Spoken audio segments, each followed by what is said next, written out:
खौफनाक गुड़िया। एक गांव में शर्मा परिवार ने एक पुराना वीरान मकान खरीदा। परिवार में माता पिता, उनकी बेटियां अन्नू और बेटा और दादी। मकान में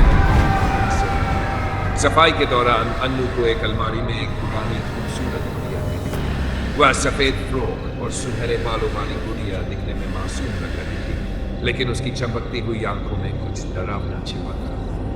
अन्नू ने गुड़िया को अपने साथ रख लिया, जबकि रिया को उससे अजीब सा डर लगने लगा। गुड़िया के घर में आने के बाद से अजीब घटनाएं शुरू हो गई। रात में घर में खटपट की आवाजें सुनाई देती, दीवारों पर खरोंच के निशान बन जाते और रिया को अक्सर लगता कि कोई उसे देख रहा है। एक रात रिया ने देखा कि गुड़िया उसके बिस्तर के पास है। डर के मारे वह चीख पड़ी, लेकिन जब माता पिता आए तो उन्हें वहां कुछ नहीं मिला। अगले दिन रिया के हाथ पर जलने का निशान था। गांव के एक बुजुर्ग ने बताया कि यह गुड़िया शापित है।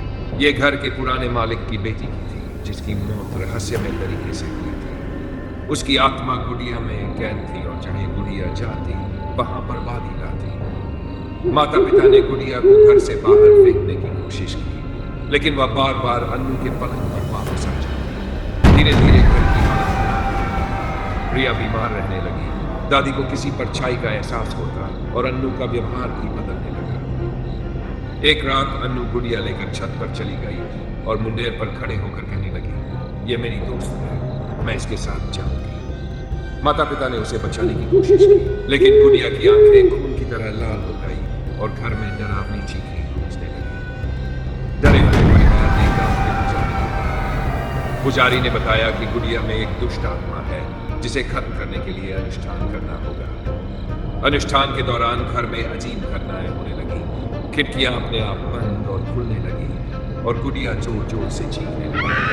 आखिरकार पुजारी ने मंत्रों के जरिए गुड़िया को आग में जलाया। जलते समय गुड़िया ने एक भयानक चीख निकाली और फिर गुड़िया के जलने के बाद घर में सब सन्नाटा। लेकिन शर्मा परिवार ने वह मकान छोड़ दिया और उसकी जगह चले गए। कहते हैं उस गुड़िया की राख भी अगर किसी के हाथ लग जाए तो वह दोबारा जीवित हो सकती है और अपना कहर बरपा सकती है।